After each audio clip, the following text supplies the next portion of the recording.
सबको जय मसीह की। और आज हम लोग डिवोशन में थोड़ा बताएंगे। सुप्रभात आप सभी को, जय मसीह की। फिर से आज यूहन्ना का किताब 8वां अध्याय 1 से 11 में हम एक स्टोरी देखते हैं। ये कहानी एक अलग है। इस दुनिया की जो लोग हैं और धर्म की जो ठेकेदार हैं, गुरु और महागुरु, आज जो पंडित, याजक, शास्त्री, पुरोहित, ये सब लोग आज दुनिया में किस प्रकार राज करते हैं और इनकी धंधा और इनकी कारोबार में नुकसान पहुंचे, इसलिए अच्छे लोगों को आरोप लगाकर उनके साथ षड्यंत्र रचकर उनको फंसाते हैं और सच्चे प्रचार से, सच्चाई से उनको दूर करते हैं। आज एक ऐसी कहानी है जो शास्त्री और फरीसी लोग एक व्यभिचारी स्त्री को पकड़ के यीशु के पास लेकर आते हैं। लोग कई बार वो लोग धर्म के ज्ञान तो रखते हैं परंतु उसके अनुसार काम नहीं करते। ईश्वरीय अलौकिक चीजों के बारे में बोलते तो है परंतु स्वयं उसके अनुसार जीवन व्यतीत नहीं करते। आज दुनिया में एक दूसरे पर आरोप लगाते हैं, दोष लगाते हैं, बड़े बड़े बाजारों में नमस्कार लेते हैं, ऊंची शब्द से बोलते हैं, पद चाहते हैं, लोगों का आदर चाहते हैं, परंतु परमेश्वर की वचन के अनुसार, परमेश्वर की इच्छा के अनुसार जीवन व्यतीत नहीं करते।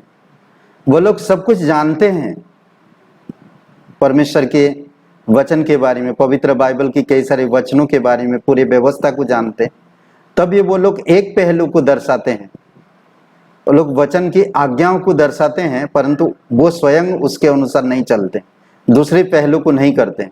आज हम ऐसी एक कहानी देखते हैं जो एक पापिनी स्त्री व्यभिचार करते हुए पकड़ा गया और वचन 4 में कहता है कि शास्त्री फरीसी लोग उनको आरोप लगाएं और वो लोग कहते हैं कि हमारी व्यवस्था के अनुसार इसको मार डालना चाहिए, आरोप लगाएं उस पर।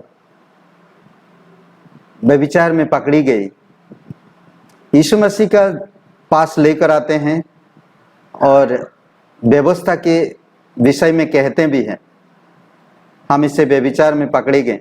अब यहाँ पर एक सवाल उठता है, सिर्फ स्त्री को ही क्यों, उसके साथ जो पुरुष था उसके बारे में क्यों नहीं वो लोग बात करते हैं, उसको क्यों नहीं पकड़ के लाएं?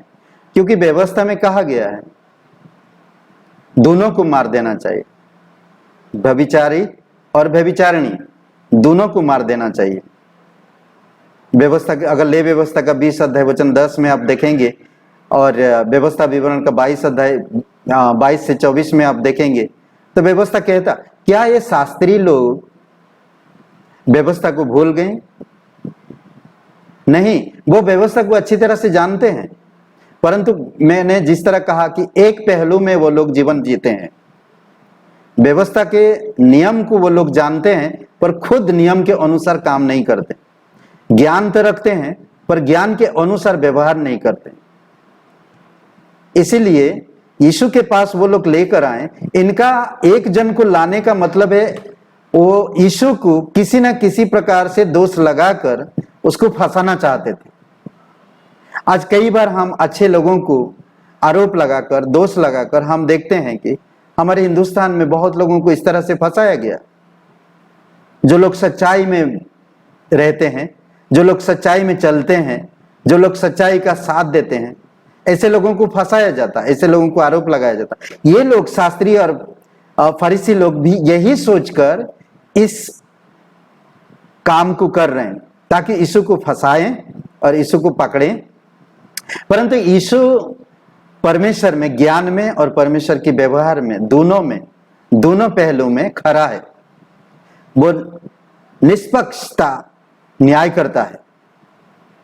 वो दोनों को न्याय, दोष देने वालों को भी सही तरह से प्यार दिखाता है, दया करता है और जो दोषी है उस पर भी सही तरह से न्याय करता है। ये परमेश्वर का सच्चा प्रेम और दया और करुणा है, सच्चा न्याय को दर्शाता है। हम यीशु मसीह के पास जब लेकर आए, ये लोग कहते हैं कि हम इस स्त्री को रंगे हाथ पकड़ा है, व्यभिचार करते हुए, संभोग करते हुए हमने इसको पकड़ा है। आप यीशु क्या कहते हैं? यीशु उनको कह सकता था, अरे भाई तुम लोग शास्त्री लोग हो, तुम लोग इतने ज्ञानी लोग हो, तुम लोग व्यवस्था कैसे भूल गए? ले व्यवस्था की किताब को क्यों नहीं याद करते? ले व्यवस्था में कहा गया है कि दोनों को मार डालना चाहिए। यीशु ऐसा नहीं कहा। यीशु ने बहुत सुंदर और बड़ी प्रेम से जवाब दिया दोनों पक्ष को। उन्होंने कहा कि आप जितने लोग यहां पर हो, छोटे से बड़े और बड़े से छोटे, हर कोई जो निष्पाप हो वो पहला पत्थर मारे। और फिर यीशु झुककर कुछ लिखने लगा। हम देखते हैं कि एक के बाद एक वहां पर से कोई भी नहीं था, सब के सब चले गए थे। यानी कि इस दुनिया में हर एक पापी है, और पापी अपने आप को बचाने के लिए एक दूसरे पर दोष लगाते हैं। कभी भी पापी इंसान ये नहीं कहेगा कि मैं पापी हूं। हर एक पापी है, रोमियो का 3:23 में कहता है, और पाप की सजा मौत है। पर यीशु पाप को अच्छी तरह से डील करता। पाप के लिए वो इस धरती पर आया ताकि पापी लोगों को बचा सके। पापियों से प्रेम करता है परंतु पाप से घृणा करता है। देखा जब उठा तो कोई नहीं था। उस स्त्री से कहा, क्या तुम्हें कोई पत्थर नहीं मारा या तुम्हारा कोई न्याय नहीं किया?